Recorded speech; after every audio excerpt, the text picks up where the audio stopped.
DNA की शुरुआत हम आज की सबसे बड़ी खबर से करेंगे।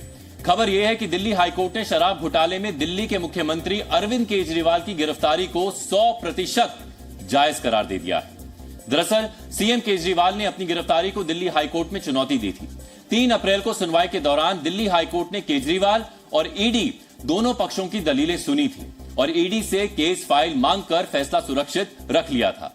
आज फैसला सुनाते हुए दिल्ली हाईकोर्ट ने सीएम केजरीवाल की सारी उम्मीदों पर पानी फेरते हुए उनकी गिरफ्तारी को सही ठहराया है। इसके लिए दिल्ली हाईकोर्ट ने कौन कौन से आधार दिए हैं और क्या क्या टिप्पणियां की हैं, उन्हें जानना जरूरी है, जिसे अब हम एक एक करके सिलसिलेवार तरीके से आपको बताते हैं। शराब घोटाले में सीएम केजरीवाल के रोल पर हाईकोर्ट ने माना है कि ईडी द्वारा जुटाए गए सबूतों से पता चलता है कि केजरीवाल ने दूसरे आरोपियों के साथ मिलकर पूरी साजिश रची है।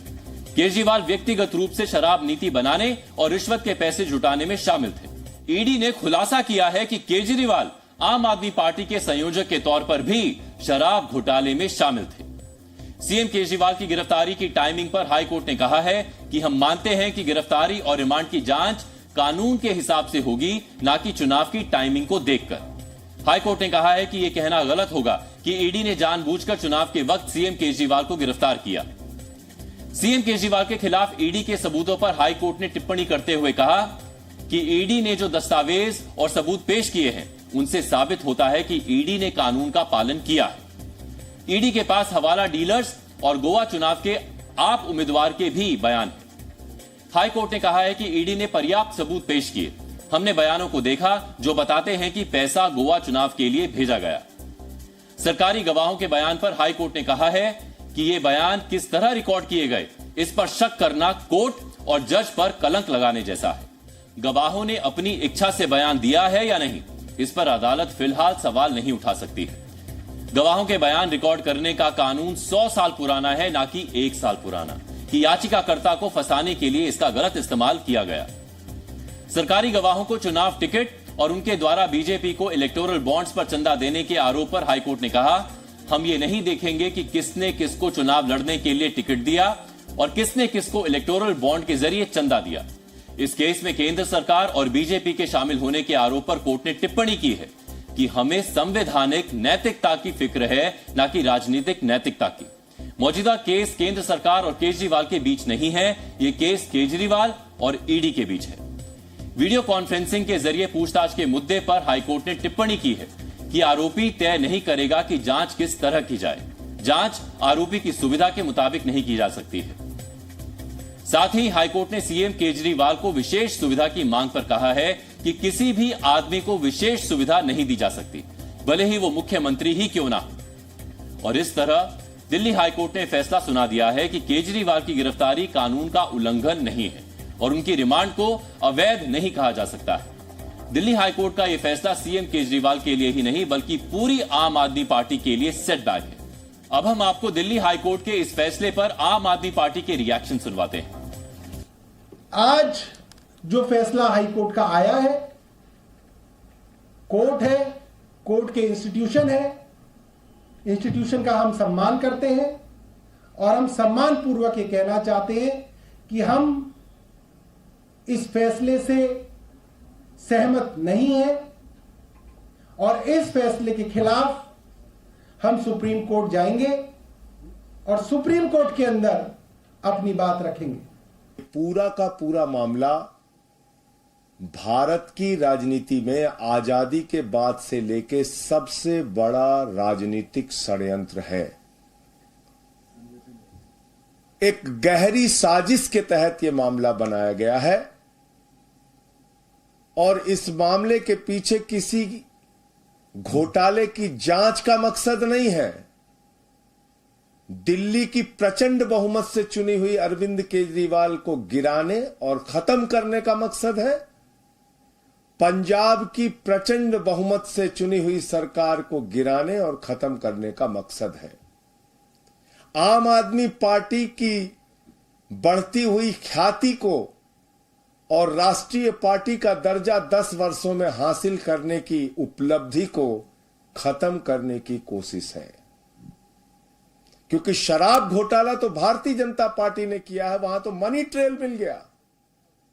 60 करोड़ का मनी ट्रेल मिल गया, लेकिन कोई कार्रवाई अब तक भारतीय जनता पार्टी के नेताओं पर नहीं हुई।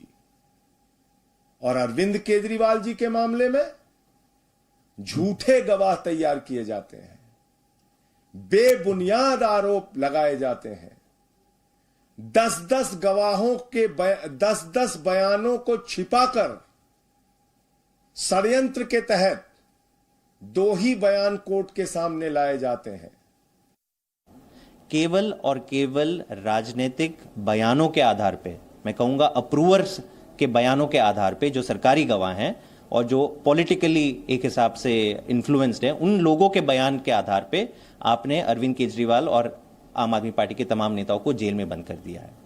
और टाइम टू टाइम यही सारे लोग हैं जो खुद कोर्ट जाके कह चुके हैं कि हम पर दबाव डाला जा रहा है, हम पर 3rd डिग्री इस्तेमाल किया जा रहा है कि आम आदमी पार्टी के नेताओं का नाम लो। एक है चंदन रेड्डी, वो खुद दिल्ली हाईकोर्ट में गए और उन्होंने कबूल किया है कि मुझे इतनी बुरी तरह से पीटा गया, मेरे कान के पर्दे फट गए, मेडिकल रिपोर्ट उन्होंने कोर्ट को दिखाई और कहा कि मुझ पर दबाव डाला गया कि मैं आम आदमी पार्टी के खिलाफ बयान दूं।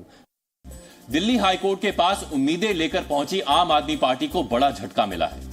हालांकि झटका मिलने के बाद आम आदमी पार्टी के मंत्री सौरभ भारद्वाज ने प्रेस कॉन्फ्रेंस में कई सवाल उठा दिए, लेकिन इससे फिलहाल कोई राहत नहीं मिलने वाली है। कोर्ट में दलीलें जब फेल हो जाती हैं तो बहानों की कोई गुंजाइश नहीं बचती है। हम आपको ऐसे तमाम दलीलें बताने जा रहे हैं जिसमें आम आदमी पार्टी ने जनता के बीच शराब घोटाले की जांच को लेकर संशय पैदा करने की कोशिश की थी। पहली दलील यह थी कि लोकसभा चुनावों को देखते हुए ईडी ने अरविंद केजरीवाल को गैर कानूनी तरीके से गिरफ्तार किया।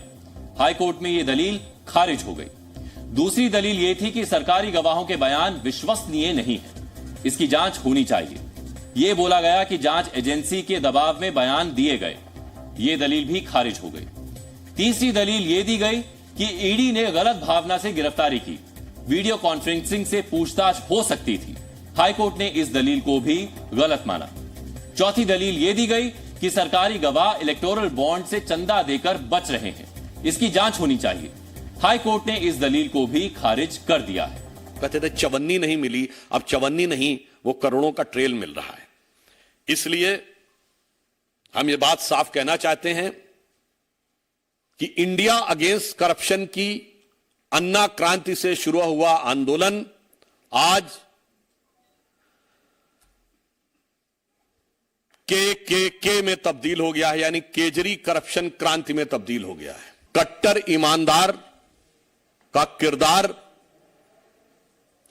धारदार तथ्यों के साथ पूरी तरह तार तार हो गया है। अहंकार यह था कि मुझे छूट नहीं चाहिए, मुझे दूसरे को गलत साबित करना, इसलिए मैंने कहा कि वह अहंकार चूर चूर हो गया है। क्योंकि माननीय न्यायालय ने जो अभी मीडिया में प्राप्त सूचना उसके अनुसार यह बिंदु स्पष्ट कहा है, court clarifies that the petition is for deciding the arrest is illegal. क्योंकि उन्होंने तो सीधे यह कहा था कि अरेस्ट ही इलीगल है, यानी वो जमानत मांग ही नहीं रहे थे और इतनी बड़े अहंकार के साथ वो आगे बढ़ने का प्रयास कर रहे थे। हमारे पास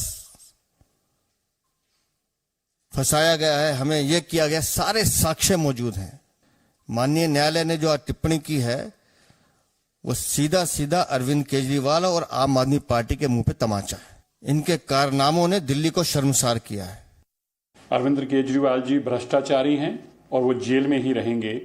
आज मानयोग हाई कोर्ट ने अरविंद केजरीवाल जी की याचिका जो कहती थी कि उनको इलीगली अरेस्ट किया गया है, उसके ऊपर फैसला सुनाते हुए ये कहा, ये स्पष्ट कर दिया कि जो कहा जा रहा था आम आदमी पार्टी के द्वारा कि अप्रूवर के बिहाफ पे केस बनाया गया है, ये गलत है। मानयोग हाई कोर्ट ने कहा अप्रूवर ईडी के सामने या सीबीआई के सामने बयान नहीं देता।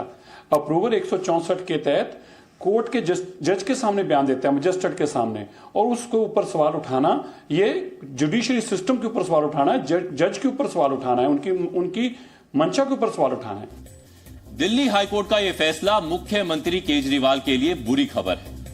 खबर है कि अब केजरीवाल दिल्ली हाईकोर्ट के फैसले के खिलाफ सुप्रीम कोर्ट जा सकते हैं। वो कल यानी 10 अप्रैल को ही हाईकोर्ट के फैसले को सुप्रीम कोर्ट में चुनौती दे सकते हैं। लेकिन एक बात तो पक्की है कि शराब घोटाले में फंसे सीएम केजरीवाल का निकट भविष्य में जेल से बाहर आना बेहद मुश्किल है।